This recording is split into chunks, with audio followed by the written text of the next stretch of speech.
ਜਿਹੜੇ ਇਹ ਹੁਣ 3 ਬਿੱਲ ਪਾਸ ਕੀਤੇ ਨੇ ਦਿੱਲੀ ਤਖਤ ਨੇ, ਉਹ ਪਾਸ ਤਾਂ ਸਾਰੇ ਹਿੰਦੁਸਤਾਨ ਦੇ ਕਿਸਾਨਾਂ ਲਈ ਕੀਤੇ ਨੇ, ਉਹਨਾਂ ਦੇ ਕਹਿਣ ਮੁਤਾਬਕ ਕਿਸਾਨਾਂ ਦੇ ਭਲੇ ਲਈ ਕੀਤੇ ਨੇ।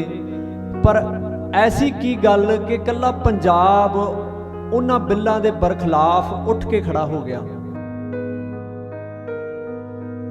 ਆਪਾਂ ਜਦੋਂ ਵੀ ਕਿਸੇ ਸੰਘਰਸ਼ ਵਾਲੇ ਪਾਸੇ ਨੂੰ ਜਾਂਦੇ ਹਾਂ ਤਾਂ ਦੋ ਚੀਜ਼ਾਂ ਸਾਹਮਣੇ ਰੱਖਣੀਆਂ ਬਹੁਤ ਜ਼ਰੂਰੀ ਨੇ ਕਿ ਕੀ ਸਾਨੂੰ ਉਸ ਸਾਰੇ ਗੱਲਬਾਤ ਬਾਰੇ ਪੂਰੀ ਜਾਣਕਾਰੀ ਹੈ ਤੇ ਸਹੀ ਜਾਣਕਾਰੀ ਹੈ। ਸਾਡੀ ਜੰਗ ਰਿਆਇਤਾਂ ਵਾਲੀ ਨਹੀਂ ਹੋਣੀ ਚਾਹੀਦੀ ਸੀ, ਸਾਡੀ ਜੰਗ ਹੱਕ ਲੈਣ ਵਾਲੀ ਹੋਣੀ ਚਾਹੀਦੀ ਸੀ। ਉਸ ਖਿੱਤੇ ਦੀ ਓਟ ਕੀ ਰਹੀ ਆ ਜਿਹੜੀ ਮੈਂ ਗੱਲ ਕਰ ਰਿਹਾ, ਉਸ ਖਿੱਤੇ ਦੀ ਓਟ ਆ ਧੰਨ ਸ੍ਰੀ ਗੁਰੂ ਗ੍ਰੰਥ ਸਾਹਿਬ ਜੀ। ਜਦ ਅਸੀਂ ਇਸ ਦੀ ਓਟ ਵਿੱਚ ਨਹੀਂ ਆਵਾਂਗੇ ਸਾਡੀ ਪੂਰੀ ਨਹੀਂ ਪੈਣੀ। ਪੰਜਾਬ ਦੇ ਇਸ ਖਿੱਤੇ ਨੂੰ ਜੇ ਮੁੱਖ ਰੱਖ ਕੇ ਆਪਾਂ ਗੱਲ ਕਰੀਏ ਤਾਂ ਇੱਥੇ ਦੀ ਕਿਸਾਨੀ ਤੇ ਇੱਥੇ ਦੀ ਦਿੱਲੀ ਸਟੇਟ ਦੀ ਪਹੁੰਚ ਹਮੇਸ਼ਾ ਬਾਕੀ ਭਾਰਤ ਨਾਲੋਂ ਅਲੱਗ ਰਹੀ ਹੈ।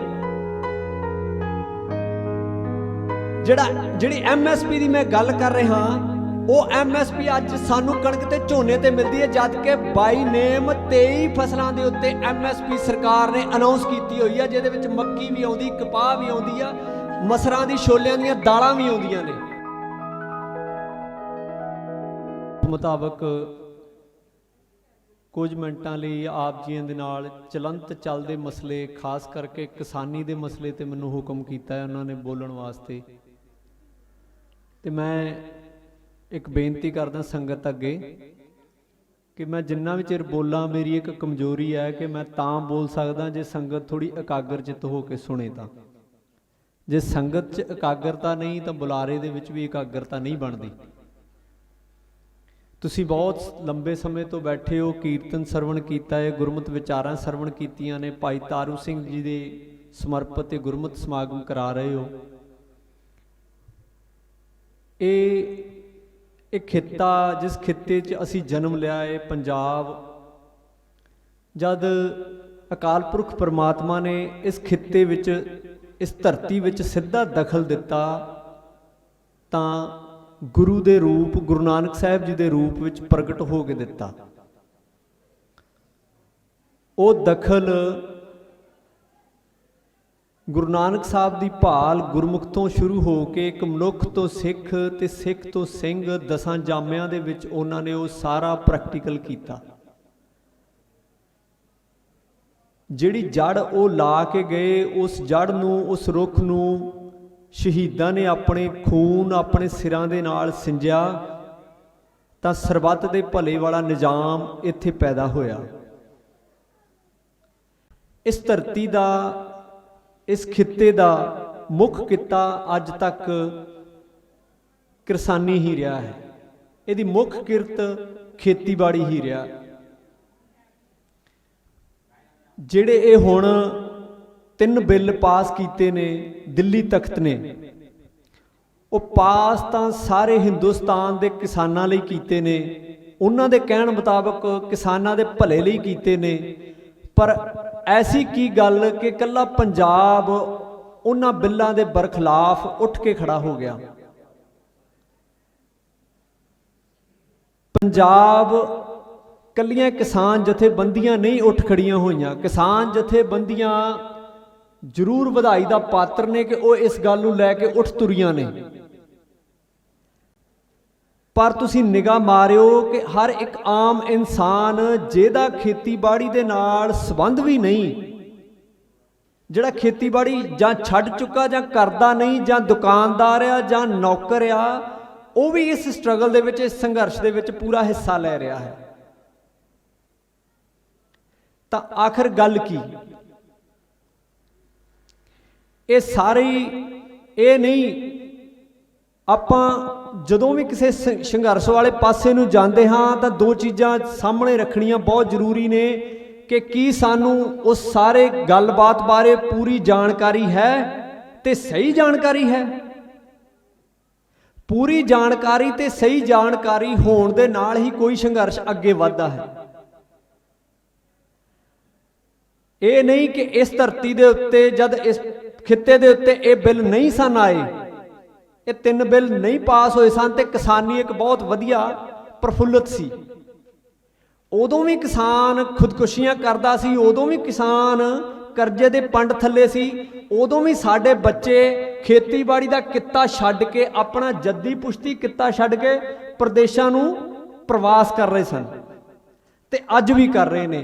ते ये भी नहीं कि जे ये बिल दबाਅ दे नाल सेंटर गौरमेंट हालांकि लैण दे ओ हक विच नहीं ने, पर जे वापस लै भी लवे दिल्ली तखत ते इत्थे खेतीबाड़ी जिहड़ी बहुत प्रफुल्लित हो जाएगी।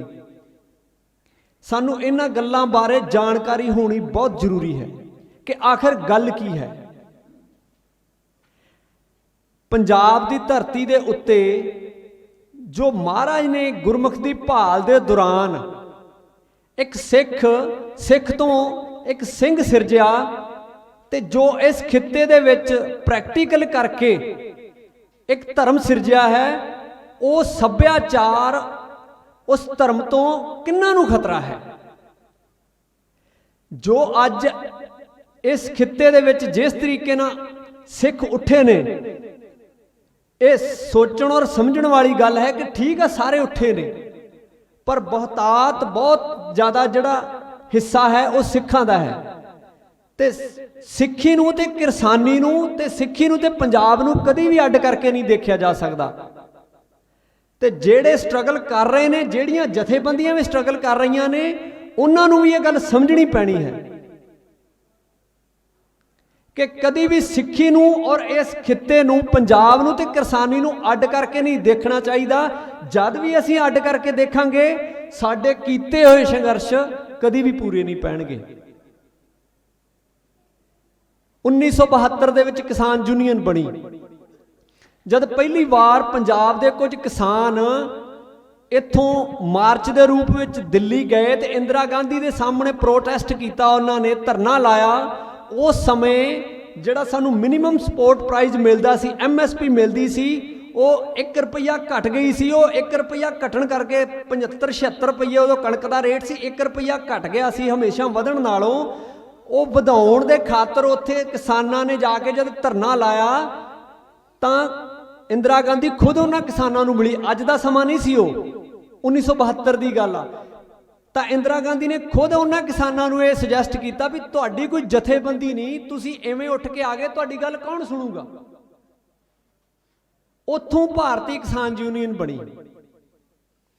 पर भारतीय किसान यूनियनां दे बहुत सारे हिस्से बनने के बावजूद भी जिहड़ी दौड़ रही आ, वो अज तक सिर्फ इसे गल तक रही आ कि सानू MSP वधा दित्ती जावे।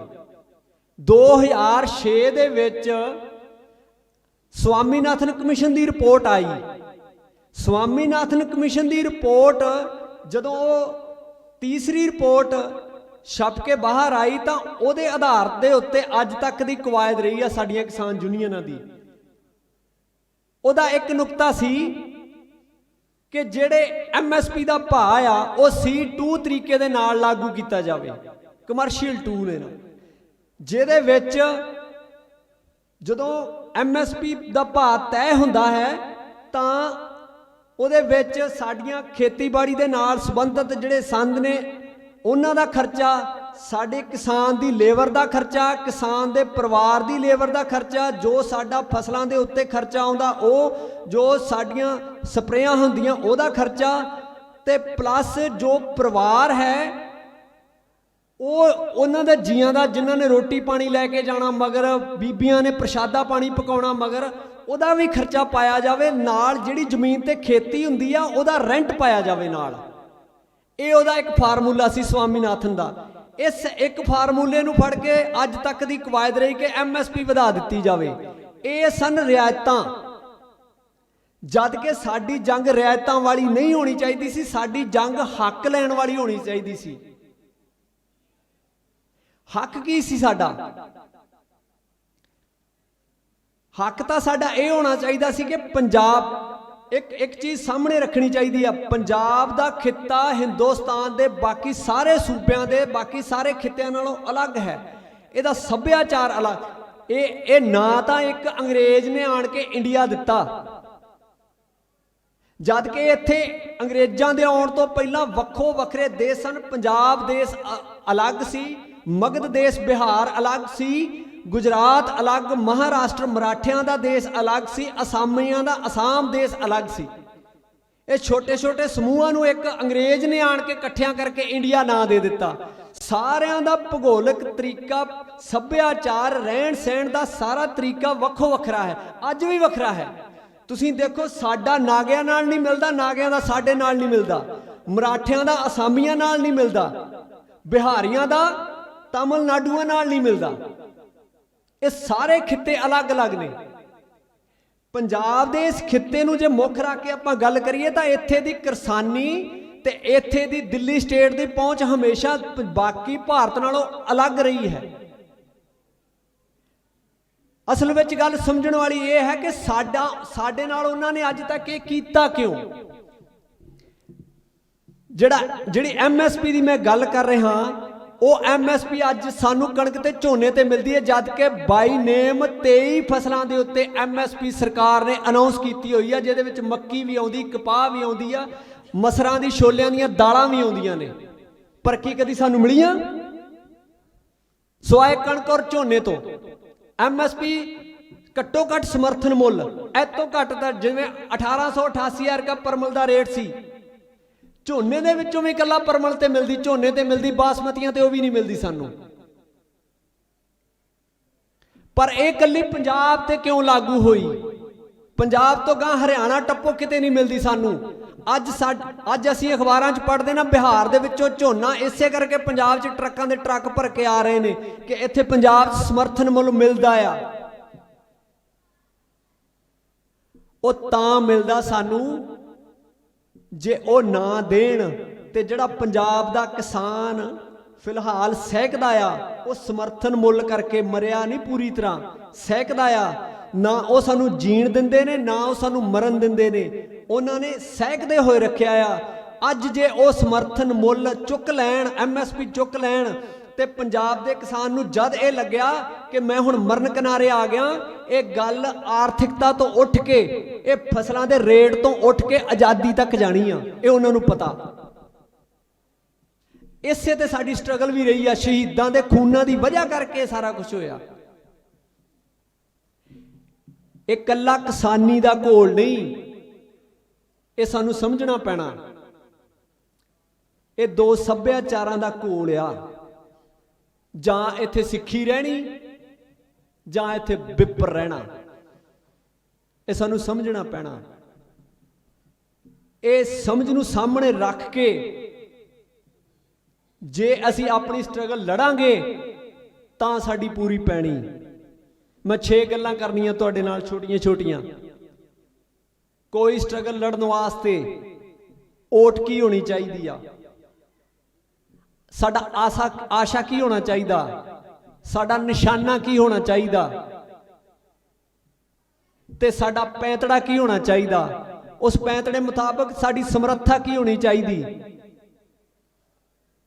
अज जेड़े एक किसानी दा घोल लड़ रहे ने, जिस खिते विच लड़ रहे ने, वो खिते की जानकारी उन्होंने भी है कि यह खिता वो जिथे अकाल पुरख वाहिगुरु ने सीधा दखल दे के गुरु नानक साहब के रूप दे विच आण के एक सिख की सिरजना की, एक गुरमुख की सिरजना की, ते 239 साल ला के उन्होंने दृढ़ करते हुए इहनूं खालसा पंथ साजिया, गुरु खालसा पंथ प्रगट किया, ते शहीदां दे सिरां ने, शहीदां दे लहू ने सिंज के उस एक निजाम नूं सामने लियांदा। वो निजाम जिहड़ा गुरु नानक पातशाह जी ने दिता सी सानू, वो राज जिहड़ा गुरु नानक पातशाह ने कहा सी हलेमी राज, ये वो धरती आ, वो खिता आ, ये इस उस खिते दे उत्ते संघर्ष चल रहा आ, ना कि ये भारत के किसी होर खिते विच चल रहा। ये सानू समझनी पऊगी गल। ते जे ये उस खिते विच चल रहा आ ते सानू उस खिते मुताबक उस खिते की ओट की रही आ, जिहड़ी मैं गल कर रहा, उस खिते की ओट आ धन श्री गुरु ग्रंथ साहिब जी। जद असीं इस दी ओट विच नहीं आवांगे साडी पूरी नहीं पैनी। ਚਾਹੇ ਜਿੱਥੇ ਤੱਕ ਮਰਜ਼ੀ ਸਟਰਗਲ ਲੈ ਜਾਈਏ। ਸਾਡੀ ਓਟ ਸ੍ਰੀ ਗੁਰੂ ਗ੍ਰੰਥ ਸਾਹਿਬ ਜੀ, ਇਸ ਓਟ ਮੁਤਾਬਕ ਸਾਡਾ ਆਸ਼ਾ ਕੀ ਹੋਵੇ? ਆਸ਼ਾ ਹੋਵੇ ਸਾਡਾ ਸਰਬੱਤ ਦੇ ਭਲੇ ਵਾਲਾ, ਜਿਹਦੀ 2 ਟਾਈਮ ਅਸੀਂ ਅਰਦਾਸ ਕਰਦੇ ਹਾਂ, ਨਾਨਕ ਨਾਮ ਚੜ੍ਹਦੀ ਕਲਾ ਤੇਰੇ ਭਾਣੇ ਸਰਬੱਤ ਦਾ ਭਲਾ। ਇਹ ਸਾਡਾ ਆਸ਼ਾ। ਤੇ ਉਸ ਆਸ਼ੇ ਮੁਤਾਬਕ ਸਾਡਾ ਨਿਜ਼ਾਮ ਕੀ ਹੋਵੇ, ਇੱਥੇ ਦਾ ਨਿਸ਼ਾਨਾ ਕੀ ਹੋਵੇ? ਨਿਸ਼ਾਨਾ ਸਾਡਾ ਹੋਣਾ ਚਾਹੀਦਾ ਖੁਦ ਮੁਖਤਿਆਰੀ। ਉਹ ਖੁਦ ਮੁਖਤਿਆਰੀ, ਉਹ ਨਿਜ਼ਾਮ ਜਿਹੜਾ ਸਰਬੱਤ ਦੇ ਭਲੇ ਨੂੰ ਕਾਇਮ ਰੱਖ ਸਕੇ, ਜਿਹੜਾ ਨਿਜ਼ਾਮ ਸਿੱਖਾਂ ਨੇ ਸਿਰਜ ਕੇ ਦੱਸਿਆ ਮਿਸਲਾਂ ਦੇ ਟਾਈਮ ਦੇ ਉੱਤੇ, ਮਹਾਰਾਜਾ ਰਣਜੀਤ ਸਿੰਘ ਦੇ ਟਾਈਮ ਦੇ ਉੱਤੇ, ਬਾਬਾ ਬੰਦਾ ਸਿੰਘ ਬਹਾਦਰ ਦੇ ਟਾਈਮ ਦੇ ਉੱਤੇ, ਉਹ ਸਾਡਾ ਨਿਸ਼ਾਨਾ ਹੋਵੇ। ਉਸ ਨਿਸ਼ਾਨੇ ਨੂੰ ਮੁੱਖ ਰੱਖ ਕੇ ਜੇ ਕੋਈ ਪੈਂਤੜੇ ਲਵਾਂਗੇ ਤਾਂ ਸਾਡੀ ਗੱਲ ਖੜਨੀ। ਤੇ ਪਹਿਲਾਂ ਇਹ ਸੋਚਣਾ ਪਊ ਕਿ ਜਿਹੜੇ ਅਸੀਂ ਪੈਂਤੜੇ ਲੈਣੇ ਆ, ਇਹਨਾਂ ਆਸ਼ਿਆਂ ਨੂੰ ਮੁੱਖ ਰੱਖ ਕੇ ਕੀ ਅਸੀਂ ਉਹਦੇ ਸਮਰੱਥ ਹਾਂ? ਜੇ ਅਸੀਂ ਉਹਦੇ ਪੈਂਤੜੇ ਵੀ ਲੈ ਸਕਦੇ ਹਾਂ, ਜੇ ਉਹਦੇ ਸਮਰੱਥ ਵੀ ਹਾਂ, ਤਾਂ ਫਿਰ ਅਗਲੀ ਗੱਲ ਕਿ ਕੀ ਸਾਡੇ 'ਚ ਵਿਸ਼ਵਾਸਯੋਗਤਾ ਹੈ ਕਿ ਲੋਕੀ ਸਾਡੇ ਤੇ ਵਿਸ਼ਵਾਸ ਕਰਨ? ਅਸੀਂ ਇੰਨੇ ਜੋਗੇ ਹਾਂ ਕਿ ਇਸ ਸਟਰਗਲ ਨੂੰ ਅੱਗੇ ਲੈ ਕੇ ਜਾ ਸਕੀਏ? ਇਹ ਸਾਨੂੰ ਸੋਚਣਾ ਪੈਣਾ। ਇਹ ਸਾਡੀਆਂ ਉਹਨਾਂ ਜਥੇਬੰਦੀਆਂ ਨੂੰ ਸੋਚਣਾ ਪੈਣਾ ਜਿਹੜੀਆਂ ਇਸ ਖਿੱਤੇ ਦੇ ਵਿੱਚ ਸਟਰਗਲ ਕਰਨ ਡੀਆਂ ਨੇ, ਤਾਂ ਜਾ ਕੇ ਕਿਤੇ ਕੋਈ ਗੱਲ ਖੜਨੀ। ਨਹੀਂ ਤੇ ਜਿਵੇਂ ਪਹਿਲਾਂ ਖੁਆਰੀਆਂ ਹੋਈਆਂ ਨੇ, ਖੁਆਰੀਆਂ ਹੁਣ ਵੀ ਹੋਣਗੀਆਂ। ਪਰ ਇਸ ਵਾਰ ਮਹਾਰਾਜ ਦੀ ਕੁਛ ਕਲਾ ਇਦਾਂ ਦੀ ਵਰਤ ਰਹੀ ਆ ਕਿ ਕਿਸੇ ਜਥੇਬੰਦੀ ਦੇ ਹੱਥ, ਕਿਸੇ ਰਾਜਸੀ ਪਾਰਟੀ ਦੇ ਹੱਥ ਵਸ ਕੁਛ ਨਹੀਂ ਜੀ ਰਿਹਾ। ਇਹ ਉਹਨਾਂ ਨੂੰ ਸੋਚਣਾ ਪਊ। ਉਹ ਤਾਂ ਨਹੀਂ ਰਿਹਾ ਕਿਉਂਕਿ ਥੱਲਿਓਂ ਸੰਗਤ, ਥੱਲਿਓਂ ਲੋਕ, ਆਮ ਲੋਕ ਸੁਚੇਤ ਹੋ ਗਏ ਨੇ। ਜੇ ਆਮ ਲੋਕ ਸੁਚੇਤ ਨਾ ਹੋਏ ਹੁੰਦੇ ਤੇ ਇਹ 9 ਮਾਸ ਦੇ ਜਿਹੜੇ ਰਿਸ਼ਤੇ ਵੀ ਨਾ ਟੁੱਟਦੇ, ਇਹ ਅਸਤੀਫੇ ਵੀ ਨਾ ਦਿੱਤੇ ਜਾਂਦੇ, ਇਹ ਗੱਠਜੋੜ ਵੀ ਨਾ ਟੁੱਟਦੇ, ਤੇ ਇਹ ਵਿਧਾਨ ਸਭਾ 'ਚ ਬਿੱਲ ਵੀ ਨਾ ਪਾਸ ਹੁੰਦੇ, ਚਾਹੇ ਉਹ ਵੋਟਾਂ ਦੀ ਖਾਤਰ ਹੋ ਰਹੇ ਨੇ। ਜੇ ਸੰਗਤ ਥੱਲਿਓਂ ਆਮ ਲੋਕ ਸੁਚੇਤ ਨਾ ਹੋਏ ਹੁੰਦੇ, ਇਹ ਸਾਰੀ ਗੱਲ ਨੂੰ ਮੌਕਾ ਇਹ ਸਮਝਣਾ ਚਾਹੀਦਾ ਕਿ ਹੁਣ ਮੌਕਾ ਇਹ ਆ ਗਿਆ ਕਿ ਇਹ ਸਾਰੀ ਗੱਲ ਨੂੰ ਥੱਲੇ ਆਮ ਸੰਗਤ ਨੇ, ਆਮ ਲੋਕਾਂ ਨੇ ਆਪਣੇ ਵਿੱਚ ਜਜ਼ਬ ਕਰ ਲਿਆ ਆ। ਉਹ ਸਮਝਣ ਲੱਗ ਗਏ ਨੇ ਕਿ ਗੱਲ ਤਾਂ ਖੜਨੀ ਆ ਜੇ ਆਰ ਪਾਰ ਦੀ ਲੜਾਈ ਲੜੀ ਜਾਊਗੀ ਤਾਂ, ਕਿਉਂਕਿ ਇਹ 2 ਸੱਭਿਆਚਾਰਾਂ ਦਾ ਭੇੜ ਆ। ਜਾਂ ਉਹ ਰਹਿਣਗੇ ਜਾਂ ਉਹ ਰਹਿਣਗੇ, ਜਾਂ ਅਸੀਂ ਰਵਾਂਗੇ ਜਾਂ ਵਿਪਰ ਰਹੂਗਾ, ਜਾਂ ਸਿੱਖ ਰਹਿਣਗੇ। ਉਹਨਾਂ ਨੇ ਅੱਜ ਤੱਕ ਸਾਨੂੰ ਮਾਰਨ ਵਿੱਚ ਕੋਈ ਕਸਰ ਨਹੀਂ ਛੱਡੀ। ਜੇ ਕਿਸਾਨੀ ਦੇ ਮਸਲੇ ਦੀ ਗੱਲ ਕਰੀਏ, ਉਹਨਾਂ ਨੇ ਅੱਜ ਤੱਕ ਸਾਨੂੰ ਮਾਰਨ ਵਿੱਚ ਕੋਈ ਕਸਰ ਨਹੀਂ ਛੱਡੀ। ਜੇ ਇੱਥੇ ਅੱਜ ਤੱਕ ਅਸੀਂ ਜਿਉਂਦੇ ਆ ਤਾਂ ਗੁਰੂ ਦੇ ਆਸਰੇ ਨਾਲ ਜਿਉਂਦੇ ਰਹੇ ਆ। ਪਰ ਜੇ ਇਹ ਪਹਿਰੇਦਾਰੀ ਵਾਲਾ, ਰਾਖੇ ਵਾਲਾ ਸਿਸਟਮ ਸ਼ੁਰੂ ਹੋ ਗਿਆ ਹੈ ਨਾ, ਇਹ ਰਾਖੇ ਵਾਲਾ, ਪਹਿਰੇਦਾਰੀ ਵਾਲਾ ਸਿਸਟਮ ਤਾਂ ਸ਼ੁਰੂ ਹੋ ਗਿਆ। ਜੇ ਨਾ ਸ਼ੁਰੂ ਹੋਇਆ ਹੁੰਦਾ ਤੇ ਇਹ ਅਸਤੀਫੇ ਨਾ ਦਿੱਤੇ ਜਾਂਦੇ, ਤੇ ਇਹ ਜਥੇਬੰਦੀਆਂ ਹੁਣ ਨੂੰ ਭੱਜ ਵੀ ਗਈਆਂ ਹੁੰਦੀਆਂ, ਜਿਹੜੀਆਂ ਪਹਿਲਾਂ ਵੀ ਕਈ ਕਿਸਾਨ ਜਥੇਬੰਦੀਆਂ ਭੱਜੀਆਂ ਨੇ। ਮੈਂ ਸਾਰਿਆਂ ਦੇ ਉਲਟ ਨਹੀਂ, ਪਰ ਬਹੁਤਾਤ 'ਚ ਭੱਜੀਆਂ ਨੇ। ਖੜੇ ਹੋਣ ਵਾਲੇ ਵੀ ਬਹੁਤ ਨੇ। ਇਹਨਾਂ 30-31 ਦੇ ਵਿੱਚੋਂ ਸਾਰੇ ਖੜੇ ਹੋਣ ਵਾਲੇ ਵੀ ਨਹੀਂ। ਪਰ ਮੈਂ ਫਿਰ ਇਹ ਗੱਲ ਕਹਿਣਾ ਵੀ ਸਾਨੂੰ ਓਟ, ਆਸਾ ਤੇ ਨਿਸ਼ਾਨਾ ਉਹ ਰੱਖਣਾ ਪੈਣਾ ਜਿਹਦੇ ਉੱਤੇ ਸਾਰੀ ਗੱਲ ਖਲੋਣੀ ਆਣ ਕੇ, ਨਾ ਕਿ ਸਾਨੂੰ ਫਿਰ ਉਹ ਰਿਆਇਤਾਂ ਵਾਲੀਆਂ ਮੰਗਾਂ ਰੱਖਣੀਆਂ ਪੈਣੀਆਂ, ਨਾ ਹੀ ਸਾਨੂੰ ਉਹ ਰਿਆਇਤਾਂ ਵਾਲੇ ਕੰਮ ਕਰਨੇ ਪੈਣੇ। ਸੋ ਮੇਰੀ ਇੱਕ ਬੇਨਤੀ ਆ ਕਿ ਅੱਜ ਤੱਕ ਸਿੱਖਾਂ ਨੇ ਜੋ ਨਿਜ਼ਾਮ ਸਿਰਜਿਆ, ਉਹਦੇ ਬਾਰੇ 2 ਮਿੰਟ ਗੱਲ ਕਰਕੇ ਮੈਂ ਤੁਹਾਡੇ ਕੋਲ ਸਮਾਪਤੀ ਵਾਸਤੇ ਮਾਫੀ ਮੰਗ ਲੈਣੀ ਕਿ ਸਿੱਖਾਂ ਦਾ ਨਿਜ਼ਾਮ ਕਿਵੇਂ ਦਾ ਰਿਹਾ। ਸਿੱਖ ਕਦੇ ਸਿੱਧੇ ਪੋਲੀਟੀਕਲ ਸਿਸਟਮ 'ਚ ਨਹੀਂ ਆਏ ਜਦ ਤੱਕ ਉਹ ਤਾਕਤ 'ਚ ਨਹੀਂ ਸੀ, ਜਦ ਤੱਕ ਉਹਨਾਂ ਦਾ ਰਾਜ ਨਹੀਂ ਸੀ। 1716 ਦੇ ਵਿੱਚ ਬਾਬਾ ਬੰਦਾ ਸਿੰਘ ਬਹਾਦਰ ਦੀ ਸ਼ਹੀਦੀ ਹੁੰਦੀ ਹੈ। ਉਸ ਟਾਈਮ ਤੇ ਸਿੱਖ ਇੱਕ ਸੈਂਟਰਲਾਈਜ਼ ਸਨ, ਸਾਰੇ ਇਕੱਠੇ ਸਨ ਬਾਬਾ ਬੰਦਾ ਸਿੰਘ ਬਹਾਦਰ ਦੀ ਅਗਵਾਈ ਦੇ ਹੇਠ। ਜਦ ਦਿੱਲੀ ਦੇ ਨਾਲ ਸਿੱਧੀ ਟੱਕਰ ਹੋਈ, ਬਾਬਾ ਬੰਦਾ ਸਿੰਘ ਬਹਾਦਰ ਦੀ ਸ਼ਹੀਦੀ ਹੋਈ, ਤਾਂ ਸਾਰਾ ਕੁਝ ਇੱਕ ਵਾਰੀ ਟੁੱਟ ਗਿਆ। ਟੁੱਟਣ ਤੋਂ ਬਾਅਦ ਭਾਈ ਮਨੀ ਸਿੰਘ ਹੁਣੀ ਜਦੋਂ ਦਿੱਲੀੋਂ ਪੰਜਾਬ ਆਏ ਨੇ, ਉਹਨਾਂ ਨੇ ਪਹਿਲਾ ਕੰਮ ਕੀ ਸ਼ੁਰੂ ਕੀਤਾ कि इत्थे सारिਆਂ ਨੂੰ ਡੀਸੈਂਟਰਲਾਈਜ਼ तरीके ਦੇ ਨਾਲ छोटे छोटे जथे बना के इकट्ठियां करना शुरू किया। 1716 तो लैके सिख 1748 ਦੇ ਵਿੱਚ ਜਾ ਕੇ ਸੈਂਟਰਲਾਈਜ਼ ਹੁੰਦੇ ਨੇ ਦੁਬਾਰਾ 32 ਸਾਲਾਂ ਬਾਅਦ। 32 ਸਾਲ ਸਿੱਖ ਇੱਥੇ ਪੰਜਾਬ ਦੇ ਉਹ ਲੋਕ ਜਿਹੜੇ ਸਿੱਖ ਕਹਾਉਂਦੇ ਸਨ ਉਹ ਸਾਰੇ ਛੋਟੇ ਛੋਟੇ ਜਥਿਆਂ ਦੇ ਰੂਪ ਦੇ ਵਿੱਚ ਇਕੱਠੇ ਸਨ, ਇੱਕ ਥਾਂ ਤੇ ਨਹੀਂ।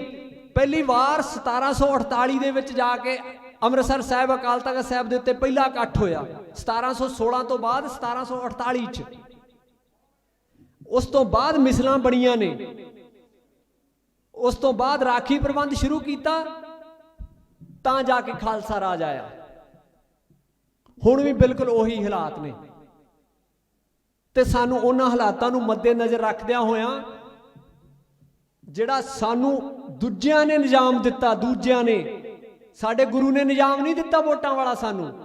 ਅਸੀਂ ਅੱਜ ਵੋਟਾਂ ਵਾਲੇ ਨਿਜ਼ਾਮ ਦੇ ਵਿੱਚ ਇੰਨੇ ਖਚਤ ਹੋ ਗਏ ਹਾਂ ਕਿ ਸਾਨੂੰ ਕੋਈ ਵੀ ਗੱਲ ਵੋਟਾਂ ਤੋਂ ਬਾਹਰ ਹੀ ਦਿਸਦੀ ਨਹੀਂ।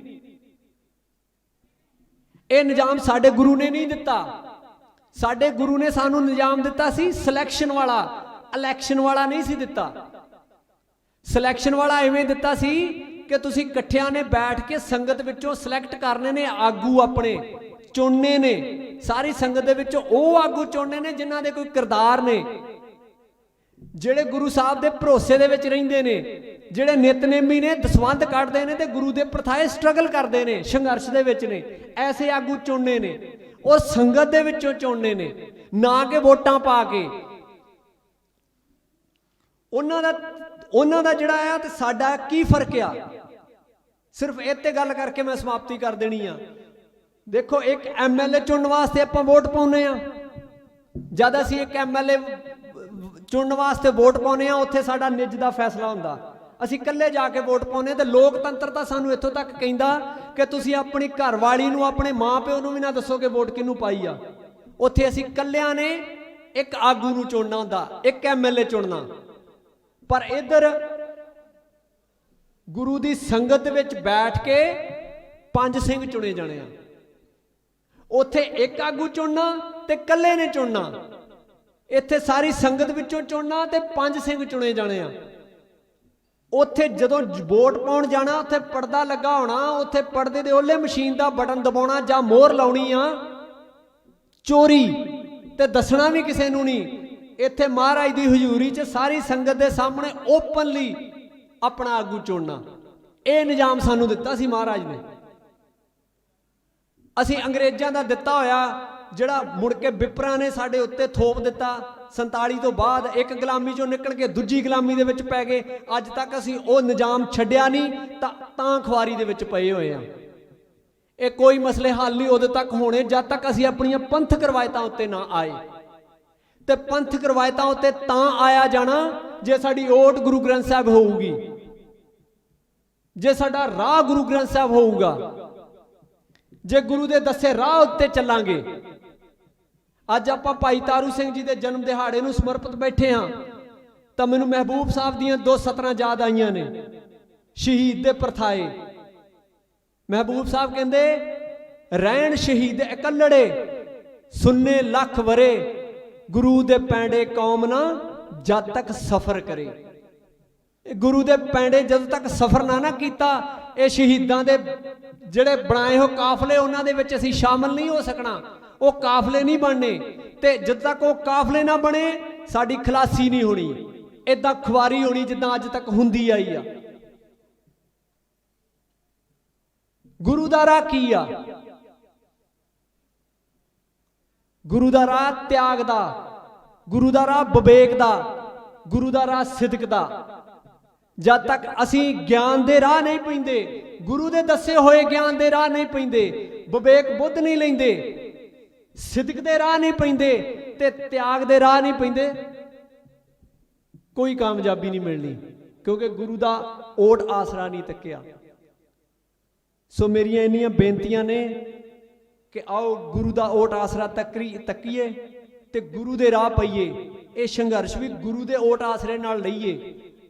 ਭਾਵੇਂ ਕੋਈ ਵੀ ਜਥੇਬੰਦੀਆਂ ਹੋਣ, ਰਹਿਣਾ ਤੇ ਇਸ ਖਿੱਤੇ 'ਚ ਹੀ ਆ ਨਾ। ਇਸ ਖਿੱਤੇ ਲਈ ਅੱਜ ਤੱਕ ਸਟਰਗਲ ਕੀਤੀ ਕਿੰਨਾ ਨੇ? ਸਿੱਖਾਂ ਨੇ। ਇਹ ਇਸ ਖਿੱਤੇ ਲਈ ਅੱਜ ਤੱਕ ਲਹੂ ਡੋਲਿਆ ਕਿੰਨਾ ਨੇ? ਸਿੱਖਾਂ ਨੇ, ਸ਼ਹੀਦਾਂ ਨੇ। ਤੇ ਸ਼ਹੀਦਾਂ ਦੀ ਜੜ ਤਾਂ ਗੁਰੂ ਨੇ। ਤੇ ਗੁਰੂ ਕੌਣ ਨੇ? ਗੁਰੂ ਅਕਾਲ ਪੁਰਖ ਦਾ ਰੂਪ ਨੇ। ਅਕਾਲ ਪੁਰਖ ਨੇ ਸਿੱਧਾ, ਜਿਹੜੀ ਮੈਂ ਪਹਿਲਾਂ ਗੱਲ ਕੀਤੀ, ਅਕਾਲ ਪੁਰਖ ਨੇ ਸਿੱਧਾ ਇਸ ਧਰਤੀ ਤੇ ਦਖਲ ਦਿੱਤਾ ਤਾਂ ਗੁਰੂ ਨਾਨਕ ਸਾਹਿਬ ਪ੍ਰਗਟ ਹੋਏ ਨੇ। ਤਾਂ 10 ਜਾਮਿਆਂ ਦੇ ਵਿੱਚ ਆਣ ਕੇ ਗੁਰੂ ਗੋਬਿੰਦ ਸਿੰਘ ਦੇ ਰੂਪ ਵਿੱਚ ਆਣ ਕੇ ਧੰਨ ਸ੍ਰੀ ਗੁਰੂ ਗ੍ਰੰਥ ਸਾਹਿਬ ਜੀ ਦੇ ਵਿੱਚ ਹਾਜ਼ਰ ਨਾਜ਼ਰ ਜੋਤ ਬਿਰਾਜਮਾਨ ਕੀਤੀ ਹੈ। ਜਦ ਤੱਕ ਇਹ ਆਸਰਾ ਨਹੀਂ ਤੱਕਦੇ, ਕਿਤੇ ਵੀ ਕੀਤਾ ਹੋਇਆ ਸਟਰਗਲ, ਕੋਈ ਵੀ ਕੀਤਾ ਹੋਇਆ ਕੰਮ ਸਾਡਾ ਪੂਰਾ ਨਹੀਂ ਪੈਣਾ। ਇੰਨੀਆਂ ਬੇਨਤੀਆਂ ਪ੍ਰਵਾਨ ਕਰਿਓ। ਵਾਹਿਗੁਰੂ ਜੀ ਕਾ ਖਾਲਸਾ, ਵਾਹਿਗੁਰੂ ਜੀ ਕੀ ਫਤਿਹ।